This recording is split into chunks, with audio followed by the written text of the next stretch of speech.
Today's Browns Mailbag is presented to you by Aura, an all-in-one digital safety company that protects you and your wallet when you are online, so make sure you check them out. I can't wait to tell you about them more in detail later on in the show. But we've got a mailbag to get into where I answer the questions during our live show, which airs Thursdays 4 Eastern. So if you missed it and you want to be on a future one, just set a reminder and join the show.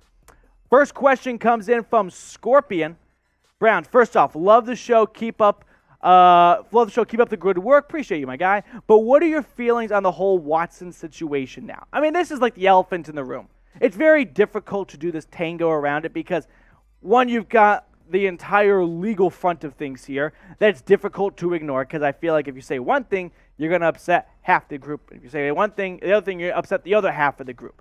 But the way I look at it is he's a very good quarterback. That doesn't mean you are above the law or you can do whatever you want. This isn't Friday Night Lights, but I'm excited to see him play for the Cleveland Browns. How about that?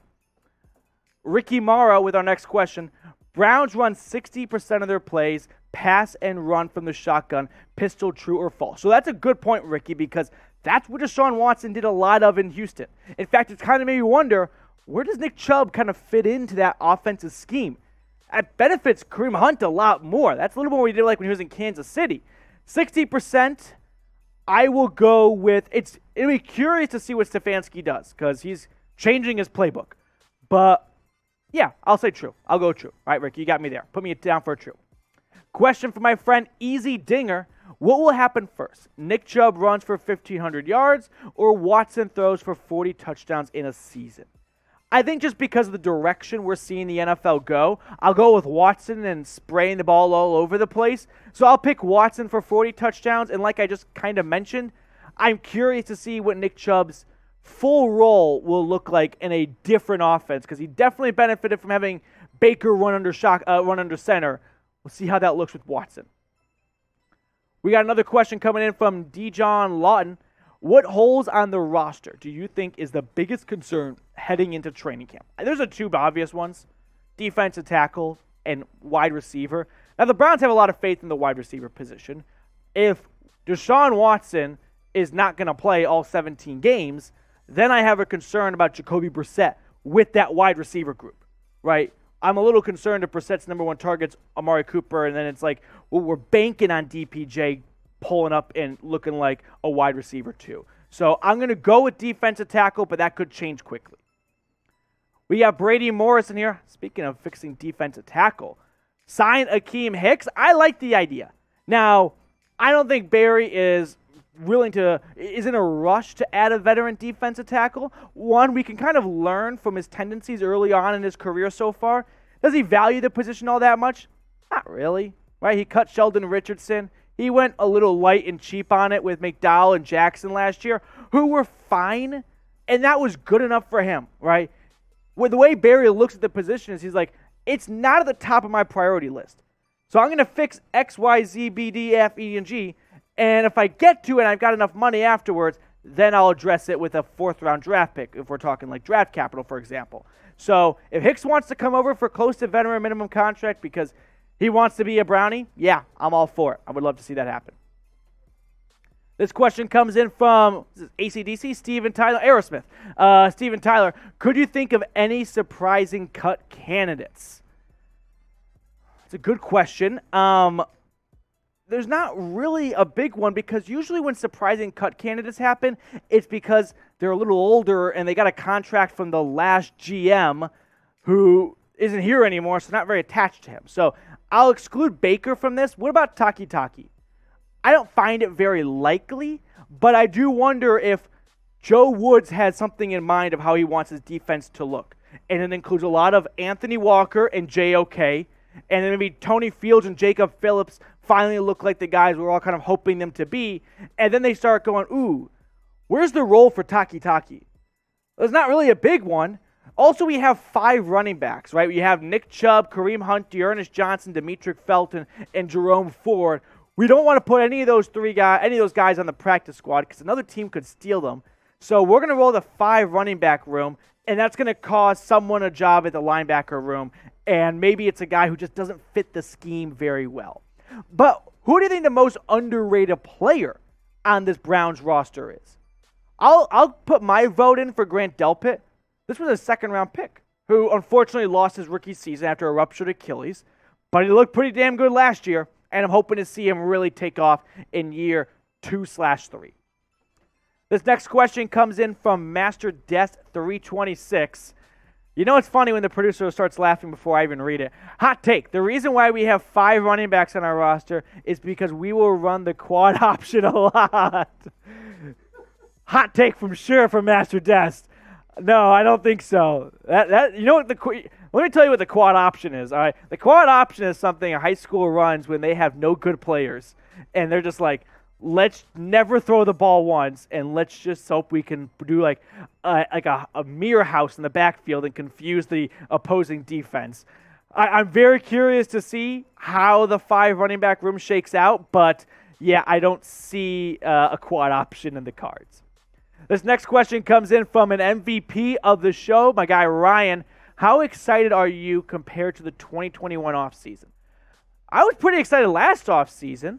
That was a team coming off a playoff win and a team that was pretty close to knocking off the Chiefs on the road. So definitely different when you've got Deshaun Watson. I think my excitement is just hindered right now because I don't know who the quarterback will be for week 1. Once that's answered, it's going to go to the moon probably if it's a good answer for Browns fans. So I would say I am more excited, but last year, you were all excited. Let's not lie. Going into week 1 against the Chiefs, the revenge game, like, feelings were high. Expectations were high. We got a question from Scarehouse Tim Zombie. If Watson plays the whole season, do you think he has a shot of being MVP? Absolutely. Why not?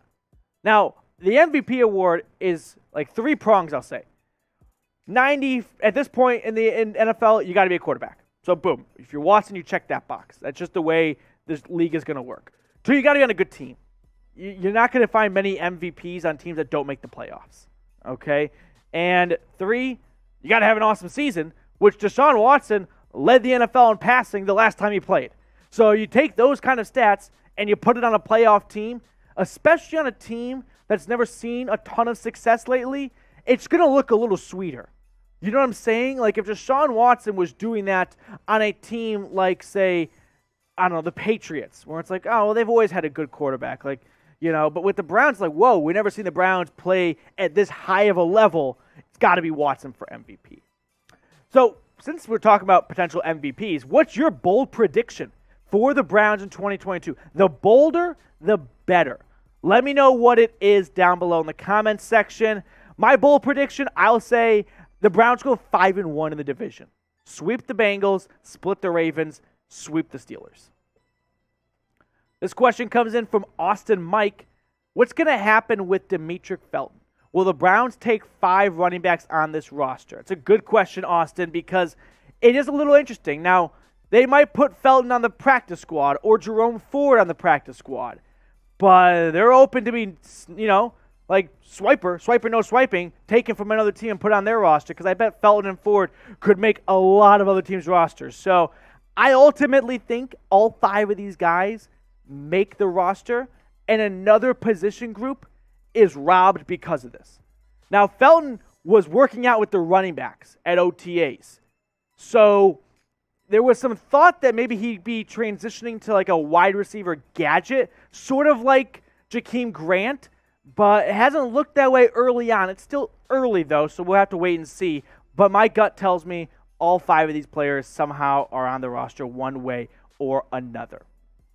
We've got more questions to get to on today's show, but I want to tell everyone watching about what's going on with our friends at Aura, where they offer you financial fraud protection, identity theft protection, plus online and device security, and they have plans that cover up to 5 people in your family. Get started today, aura.com/chatsports. I'll share this quick anecdote with you guys because my sister had her identity stolen not once, but twice, and it is an absolute not day wrecker, but year wrecker. You have to fill out police reports. Nothing ever actually gets resolved, and it sucks.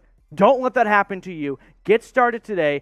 14-day free trial. aura.com/chatsports. You don't have to memorize this link. It's not a test. We put it in the comments and the description. Click on it. Boom. You've got yourself locked in for online protection because this day and age, we do more online than ever before. James with our next question here. How do you think the defense is going to be? Good. I think the defense is going to be very good this year. You look at some of the – I said a very young defense, right? The oldest guy – off the top of my head, Myles Garrett. I'm trying to think of who could be older, but I may be off by a year or two. But still, right, if that's the ceiling, you think about the defensive backs, right? Young with Denzel Ward, young with Greedy Williams, Greg Newsome, Martin Emerson, John Johnson, Grant Delpit, Ronnie Harrison. And then you just think about the players that are improving, okay, like Denzel Ward or Greg Newsome. But J.O.K., who was awesome last year, and he doesn't get hurt in that Cardinals game, I wouldn't say he's going to take over for Defensive Rookie of the Year from Micah Parsons because you got to sack the quarterback to win that award most times or be a corner, but still, he looked great. So I think this defense is going to be very good this upcoming season. This question comes in from Yusuf Raymond. Who's your favorite player we got in the draft, and what do you think about Jadeveon Clowney? Also, what do you think about the OTA? So, three-part question right there from Yusuf. Favorite player we got in the draft. Perrion Winfrey is like the easy one. So I'll go a little outside of the box and say, how about Cade York, right? How about the next Dawson for the Browns? So I'd love to have a consistent kicker, get our own Justin Tucker. So I'll go with Cade York. What do I think about Jadeveon Clowney? I think coming back to Cleveland was a very smart idea. The guy was not good the previous 2 seasons. No sacks in Tennessee, 3 sacks in Seattle the year before that. He tripled that in 1 season with the Browns, and he didn't even play a full season. I would worry if I was him, I went to a team like the Panthers and didn't have a very good season, if I'd be getting a future contract. As for what I think about OTAs, initial takeaways, Deshaun Watson looks awesome, and it is great to see very high attendance. That really speaks volume to this group and unit diving in to this roster, into what they're building right now in Cleveland. Make sure you subscribe to the Cleveland Browns Report if you want to be on a future mailbag. Very simple stuff. Hit that big red button, subscribe. Stay locked in for the best Browns news and rumors coverage throughout the offseason. Plus, we do things like this, a live Q&A where you can be a part of the show. And all you got to do is hit one simple button. Yeah, sign me up. Sub today. This question comes in from Christian Au. Oh, is AU gold? I'm trying to remember what on the periodic table. I don't think it is. I thought AG is gold. Anyway, Browns. It's a long shot. But do you think Cade York will end up being a Hall of Fame kicker at the end of his career? Whew. That's a tough one to answer because kicker is probably the most crapshoot position. Remember when the Bucs drafted Robert Aguero out of the second round from Florida State? He never missed a kick in college, and he was out of the league in like 2 or 3 years. Now, it worked out well for the Bengals, who drafted McPherson last year, but do I think he'll be a Hall of Fame kicker? Yes, I will say that so we can all sleep a little better, but your guess is as good as mine, honestly. Master Des with our next question coming at us again. All right, okay. I think that Deshaun would have 4 different options. He could pass, run himself, or give it to one of the 2 RBs that are beside him.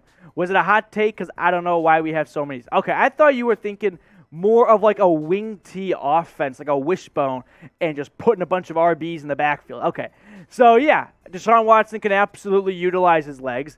I don't know if I'm in love with him having a lot of designed runs.